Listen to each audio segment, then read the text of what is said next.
Alex Hutchinson, welcome to the Game Informer Show, sir. Well, thank you very much. As the first interview I've done since we made the foolish decision to go out on our own, I'm very excited. And if you're watching the video version, let's see, you're standing in front of a beautiful looking basement. There's some flipped chairs back there. Where are we right now? Yeah, we haven't settled on our actual office space yet, so we're having some very kind friends of ours from the business have let us use their office. So we're squatting in a windowless room, and this is the basement of that windowless room. So I'm just afraid that I might be devoured by rats. It feels like the start of a sort of modern or postmodern RPG at the moment. And this is what indie life is like for you now? This is really what it is, not being paid and rats. This is basically the whole thing. Come on down, you're hiring too. I mean, it's just this great. Is great. Yeah, on that note, send us your CVs. We need people. So yeah, since breaking free from Ubisoft, how does it feel to go indie? How's the experience treated you so far?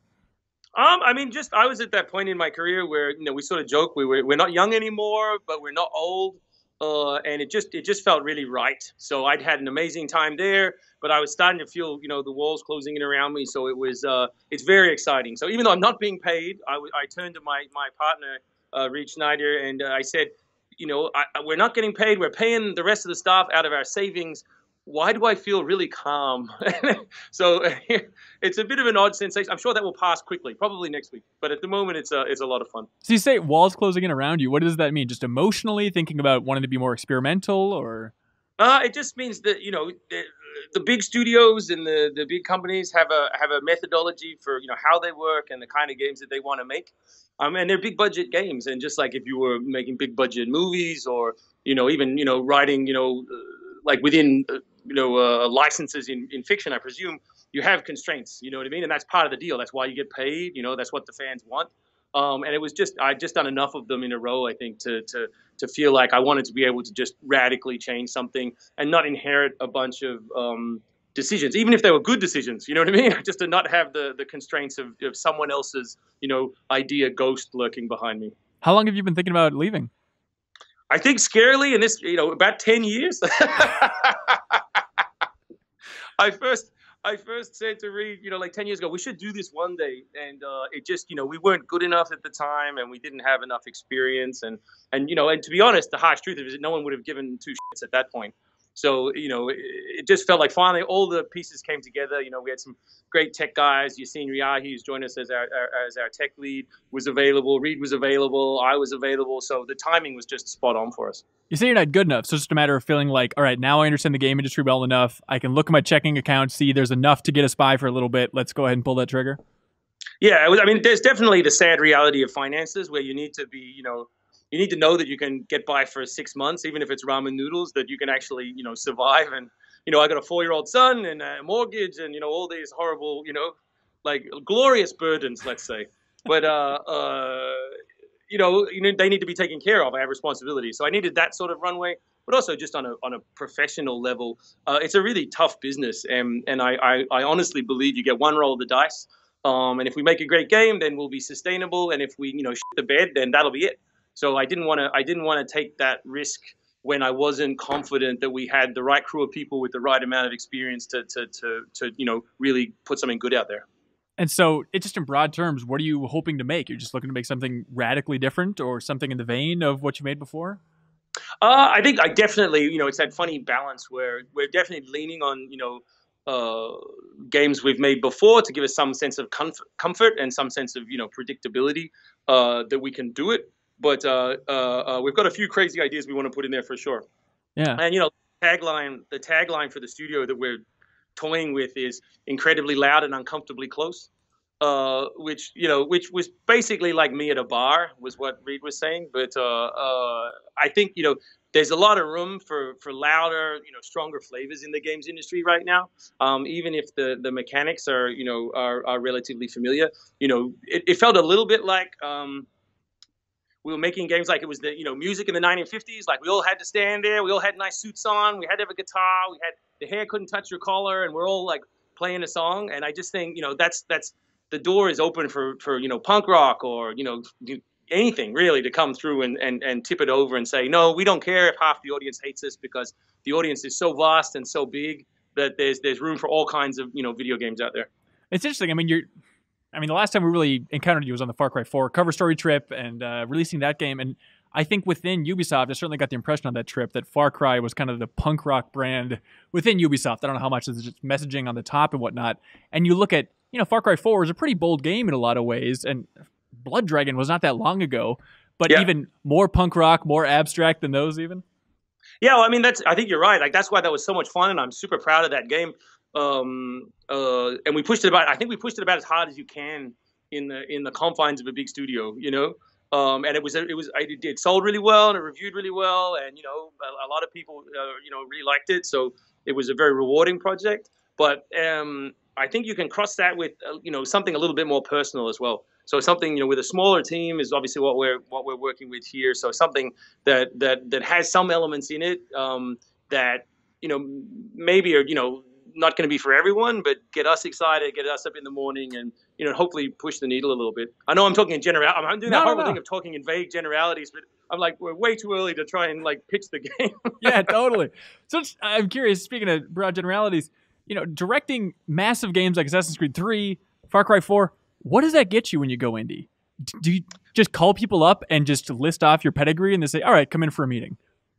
I think you're right. The one of the bonuses is that if you've sold a lot of games, then a lot of people are willing to hear your pitch.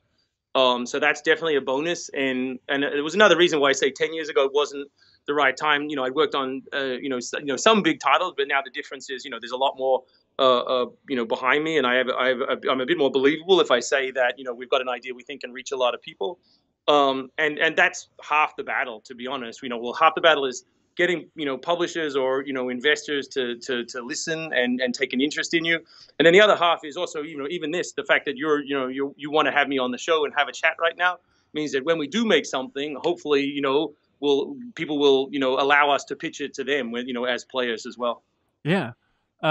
Yeah, looking at Assassin's Creed 3 and Far Cry 4, I'm sure you know this after spending so much time in Ubisoft. There's a lot going on in those games.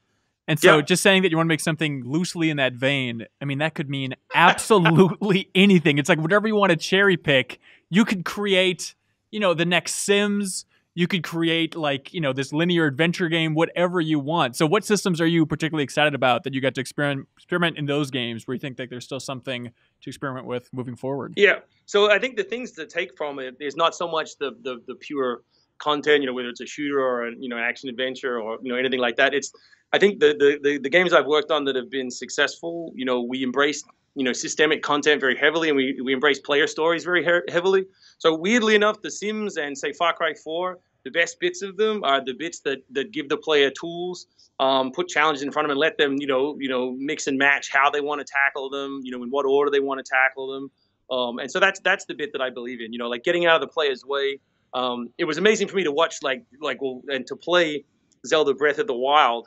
And at a certain point in that game, I was standing on a cliff looking down at a smoke, rising from an outpost, and I parachuted down to it, and then I cleared it, and then I climbed a tower and unlocked open the chest, and I was like, oh my God, the circle is complete. I thought, a door to hell would open up and devour us, but even Nintendo is embracing some of those Ubisoft ideas of, open structure and giving you tools and letting you attack it.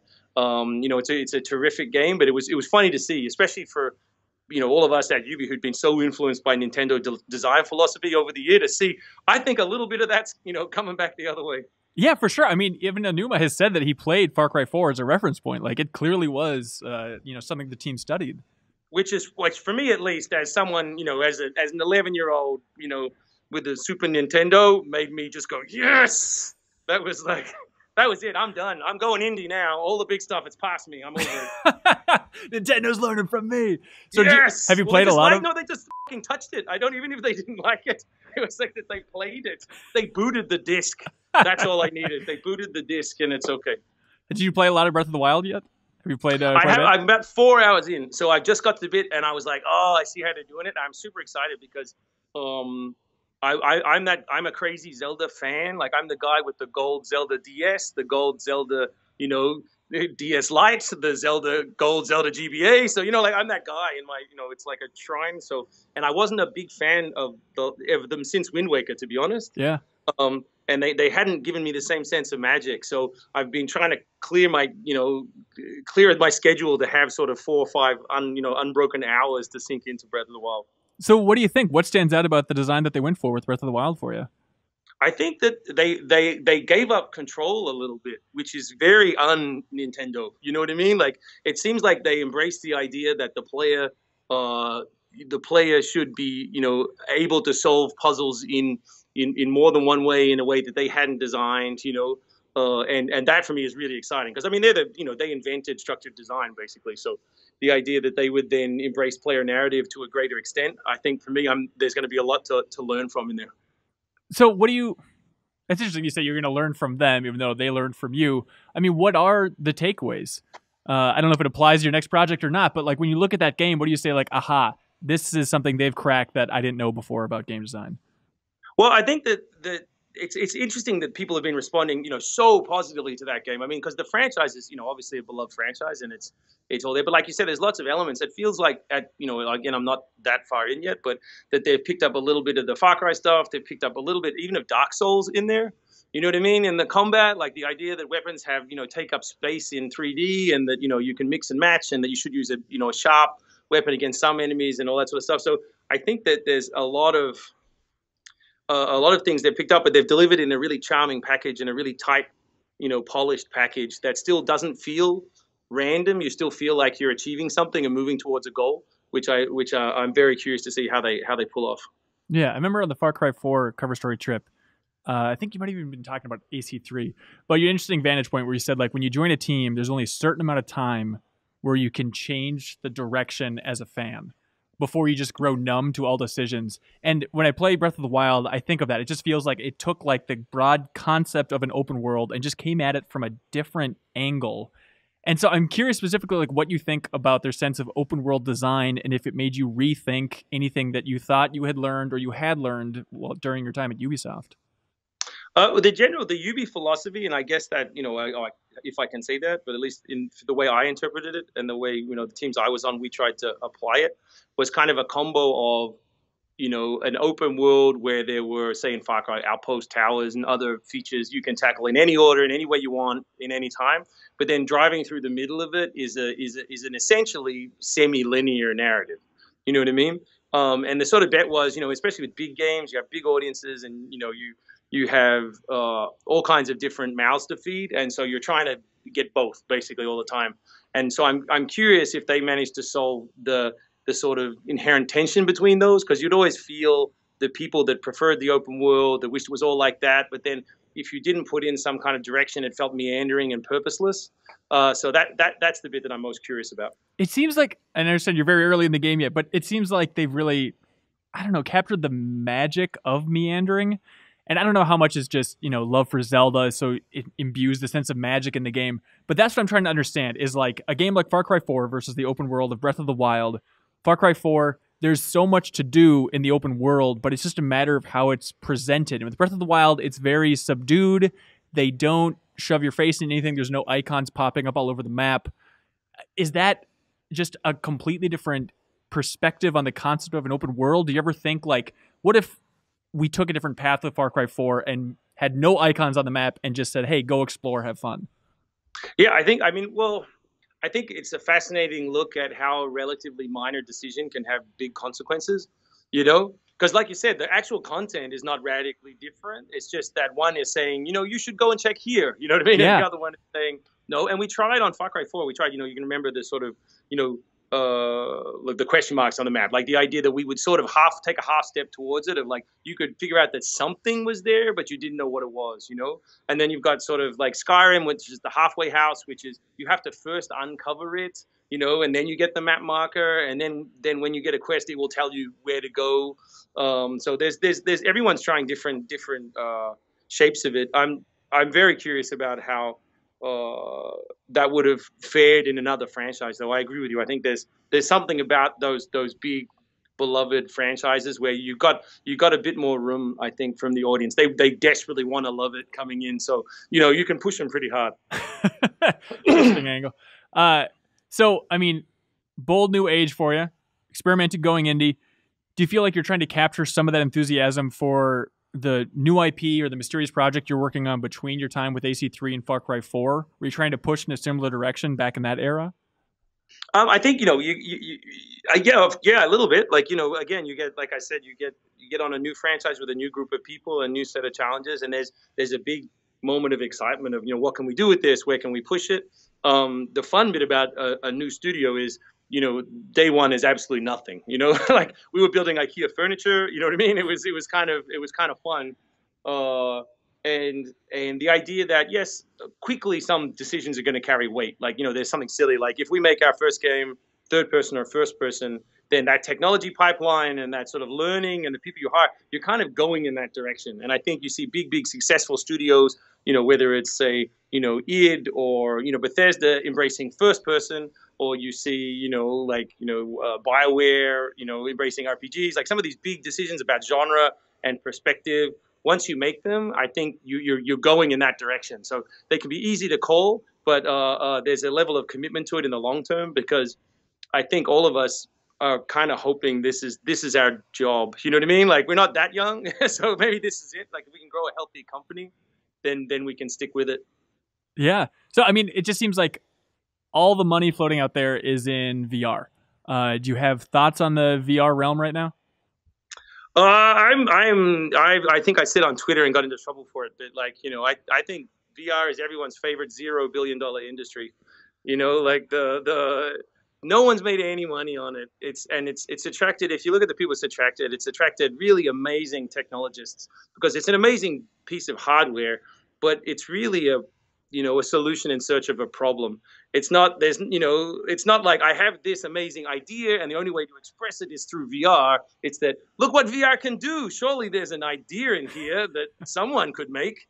And I think if you've put Facebook put $2 billion into it, other people would we must be at like $3 or $4 billion of investment right now, and there is nothing worth playing. You know what I mean? That isn't like a novelty, or it's interesting and it's kind of cool, or it's a better way to play Wing Commander. You know what I mean? But it's like if the best it's going to be is like a plus on existing genres, then it's a racing wheel, and a racing wheel cannot cost $1,000. You know what I mean? So you have a bunch of different problems. If they can get it super cheap, then maybe there's an opportunity there as like a fun peripheral. If they can get it so that you don't, feel so isolated, which is a problem we've had in games forever, just in the fact that you're stuck in a location in front of your TV, it's isolating enough. So if you put on a helmet, you know what I mean? You're even more isolated, if they can solve that, But I mean, I'm kind of a believer in AR. I think in the end, we're all going to be in meetings and you're going to look to your left and the guy you thought was listening to you is secretly reading his email, through his left eye, and you're going to have to punch him in the arm. Like, I believe in that future. What a future. Beautiful vision. What a glorious future. Or just someone's transposing, someone else's face on you while they're having sex with you. And you're just like, for f***'s sake, are we banned this? I believe in this horrible, dystopian Black Mirror future. But the VR future, I don't feel it. I think it's a gateway technology. And even with AR, you say in the end, are you imagining like 10 years down the road, or are you interested in kind of developing for that in the near future? 10 years down the road. Yeah. Especially with I think you're right. Like there's, as an indie studio at the moment, because again, it's so hard to make good content on this, there's money floating around out there for new studios, but I feel like it's a dangerous amount of money to take, because then, if you don't have a great idea for it, or you don't have something you really think can go there, then that's defined your company. So I think we're going to be more traditional. We're going to just try and make high quality, games on PC and console. And at the very least, what we said was if we can make, the 13-year-old versions of us cheer inside our heads, then that's a win. So I know you're still in the early phases. Is there anything you've learned about the game industry since leaving the Ubisoft bubble that you didn't know before? I think it's been fun to have a lot of suspicions confirmed about, how the business works. Because again, like I was at Ubisoft for 7 years, and before that I was at Maxis and EA for 7 years. So it had been a long time since I'd been in third party, like 15 years since I'd been in third party back in Australia, and it was just fun to get out there and see how broad and wild the industry still is. You know what I mean? Sometimes you can feel like in your sheltered workshop at the big studios, it's one thing, but it was fun. People are having crazy ideas, and people are willing to back people, and and they're willing to take a meeting and hear us pitch our crazy stuff. So no, it's given me back a real sense of excitement and hope for the business. Yeah. So I'm curious, looking back at your time at Ubisoft or the other projects you worked on, what don't you think the wider gaming community appreciates about tackling a big project like those you've done in your past? What do you wish that they understood better? Oh, that's a good one. Two things. One is just how monumentally difficult it is. You know what I mean? Like, it's a ship of hundreds of people. Parts of it usually distributed across different locations. Although, again, contrary to popular myth, it's usually all in one look. The guts of it are all in one location, and there is a very strong core team on all of those big projects. Otherwise, they don't work. But just the organizational and management feat of steering that big ship is incredible. And you can't always change everything.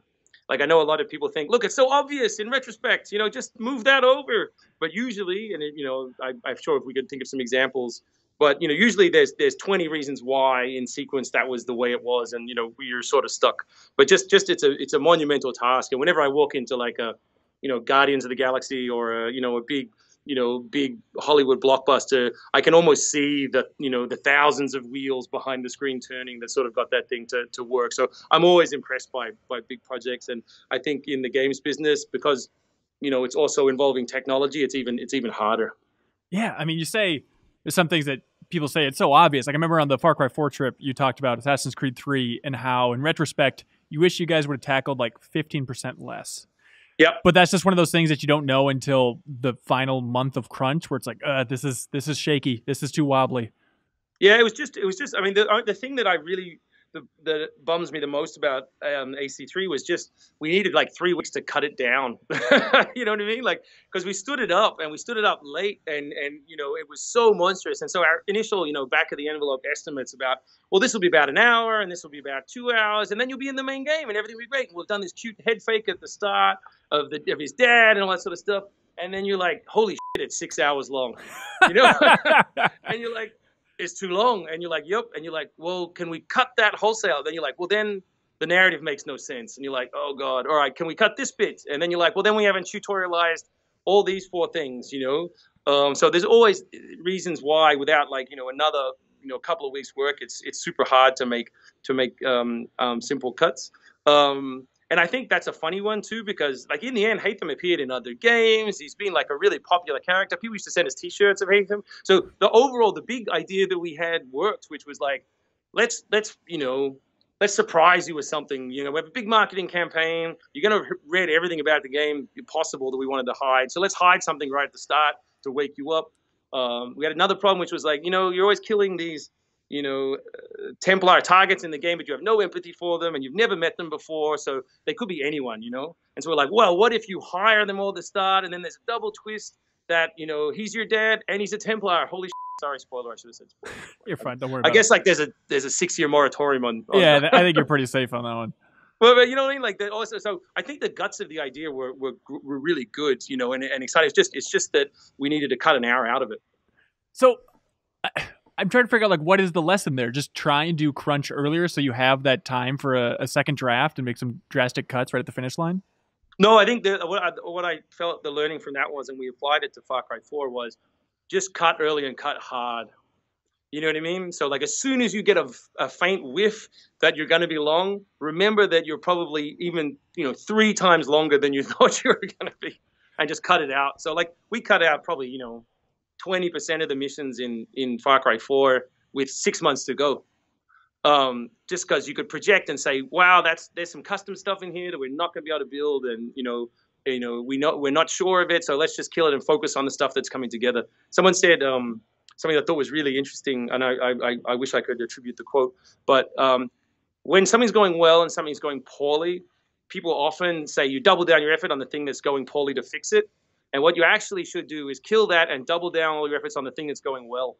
You know what I mean? And that for me has resonated since AC3, is like, if something's working, then just go make it even better. Like if you're already winning at something, whether it's at work or on a project or in relationships even, I think, then that's your sweet spot. Like work harder at that.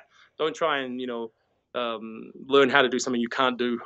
Well, what's an example of that? Like in Far Cry 4, then, of something where you said, this is going well, let's just quadruple that. Is it just like diversity of, I don't know, animals? Is it that simple? Or what feature did you have in mind? No, it was a pretty much, as we said before, like there's kind of two parts to it. One was, and we thought, the pitch was that, you have open world elements that are free to tackle in any order and any way you want. And then there's these sort of structured, sequential missions that are pushing the player to use tools, in specific ways, or to overcome specific challenges. And so it would create diversity of challenge and diversity of experience.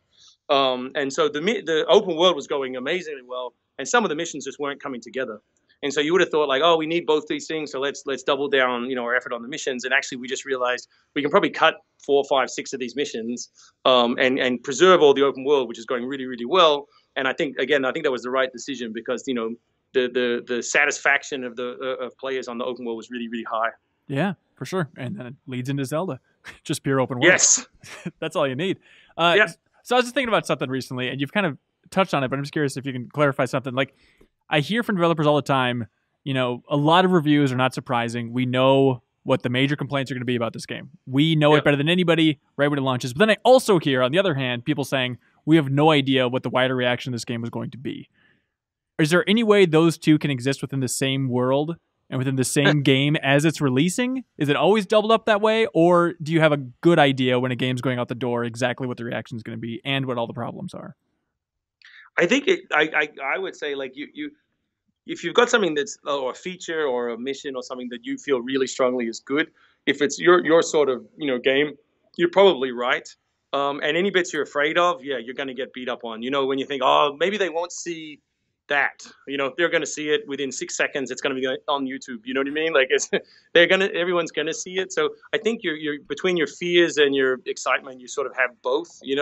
And I think it's a big ask to not find a game where you don't have wins and losses, and you just hope that the good bits overwhelm the bad bits, and that you've made a quality piece of entertainment.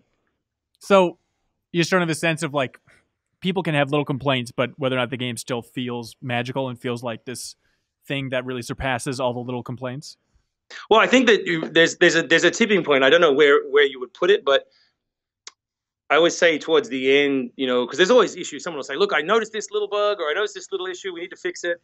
And the truth of the matter, I think, is that if you've made a bad game, or a game that not many people are going to like, then this is just another reason they're going to hate it. You know what I mean? Like, it's just going to go into the list, and your review is going to end with a list of, and all this pissed me off as well. Whereas if the core of the game is strong and it's a good game, then it'll be dismissed, and maybe someone will do like a hilarious bug edited video. Because I know amongst developers, it's always amazing to see which games they put out a video of essentially broken content, and everyone's like, that's hilarious, look at that, it's so charming, look at the silly head on that, right? And then some other game is just getting the life beaten out of them with exactly the same video, basically.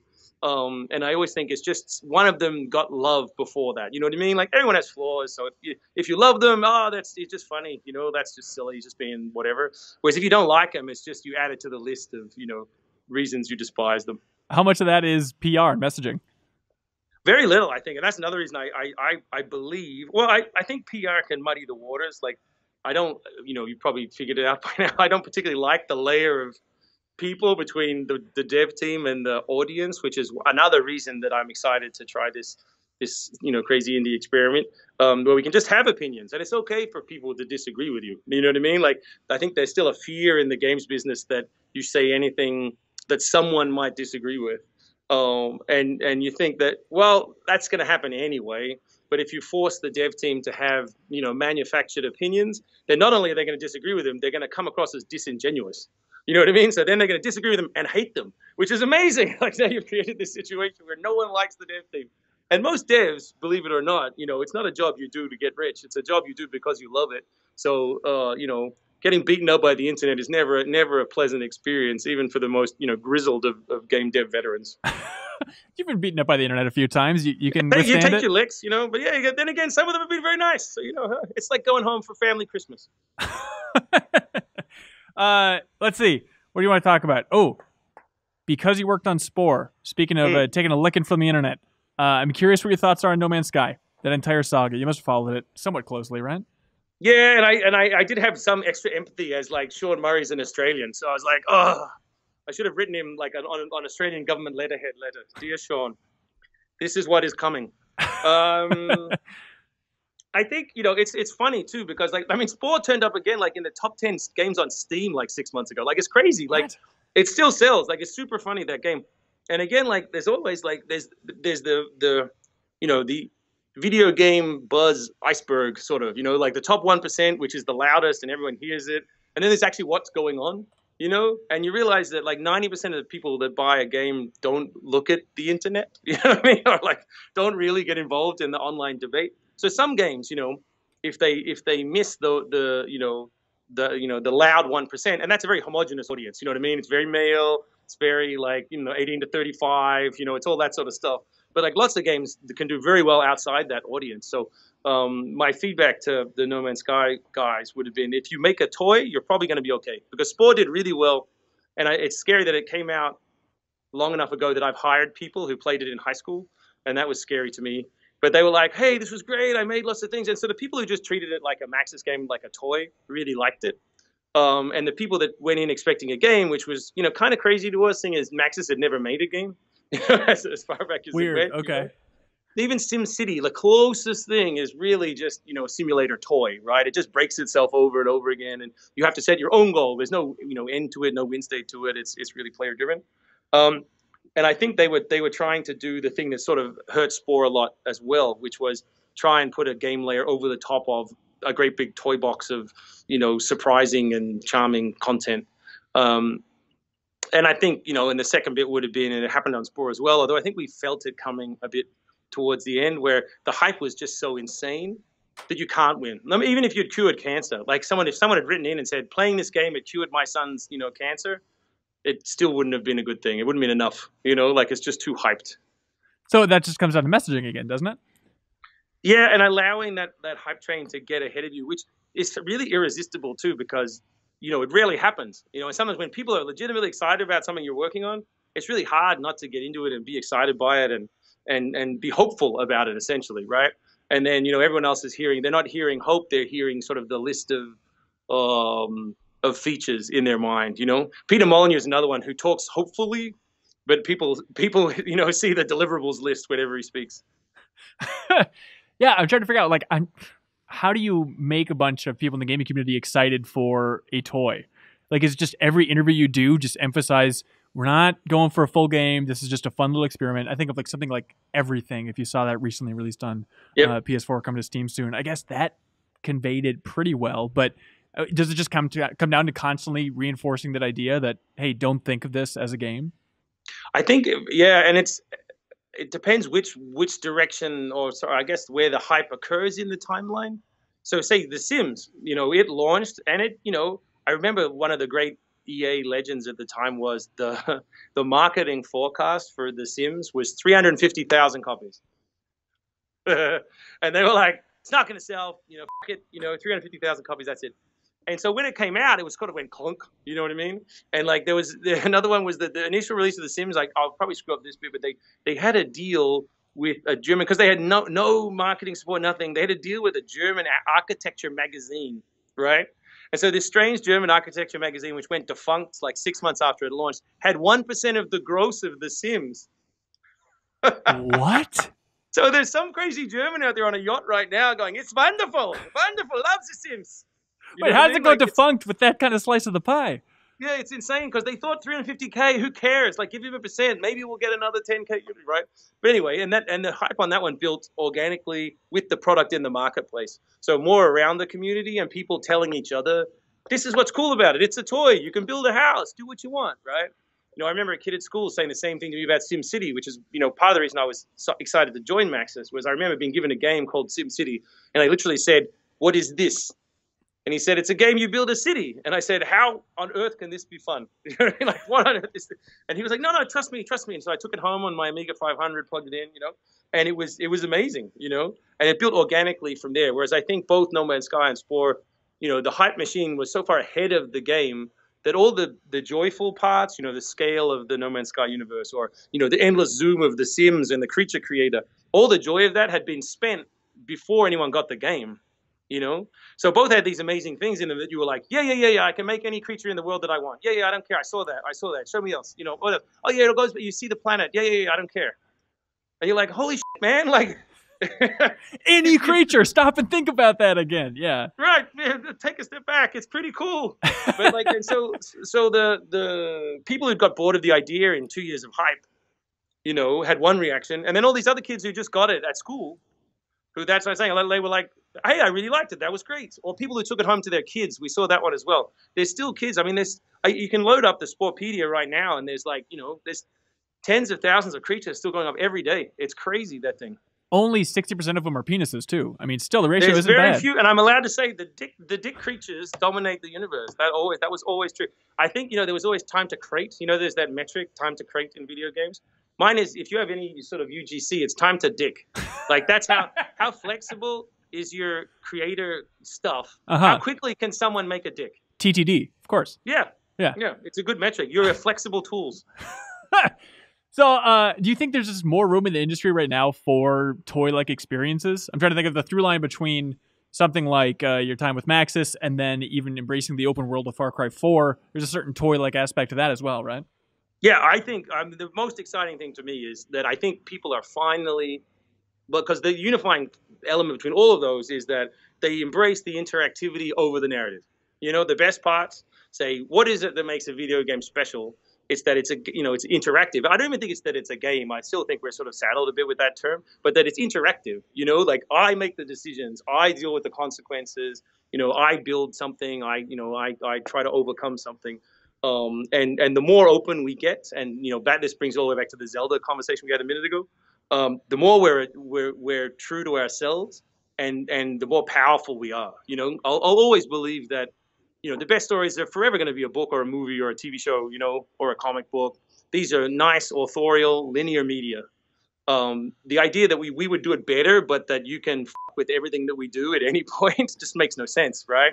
So I think that the future of games is jettisoning that content, or some genius will figure out how to make you accidentally play through Game of Thrones feeling like you made every decision about whose head to chop off, right? That's kind of like some insane problem that is, you know, far in excess of my abilities, but like, it's possible. You know, I think it drove Chris Crawford kind of mad on his, you know, like, story generator software in the 80s. But you know, interactivity is what makes us special, and the player is the agent of change.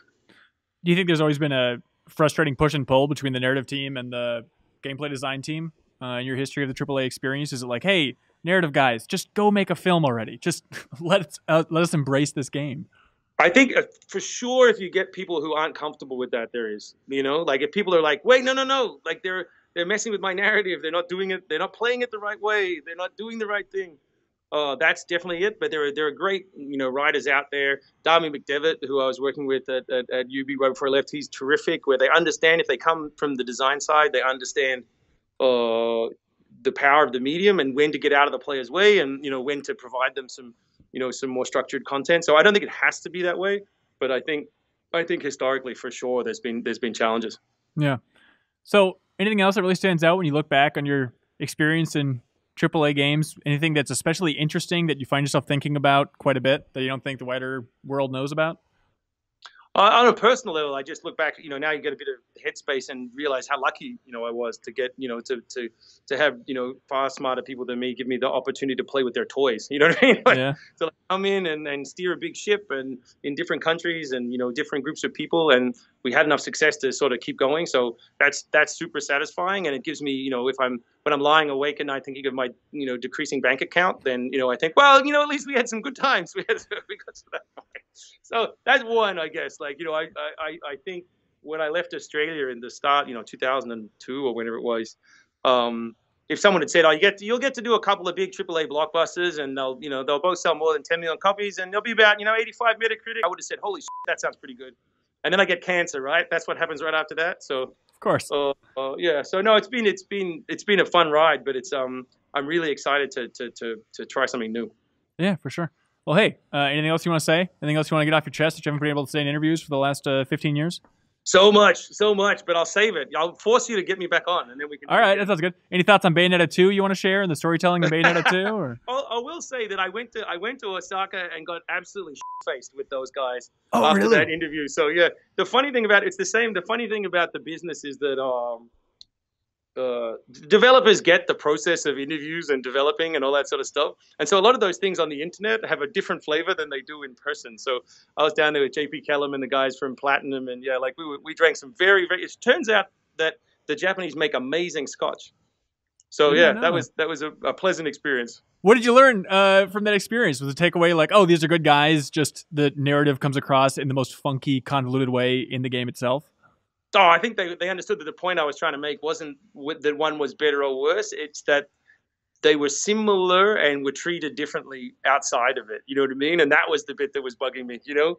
That you can't sort of say, this beefy Space Marine story is stupid, but this other one about the ninja dancing nude lady, that's genius.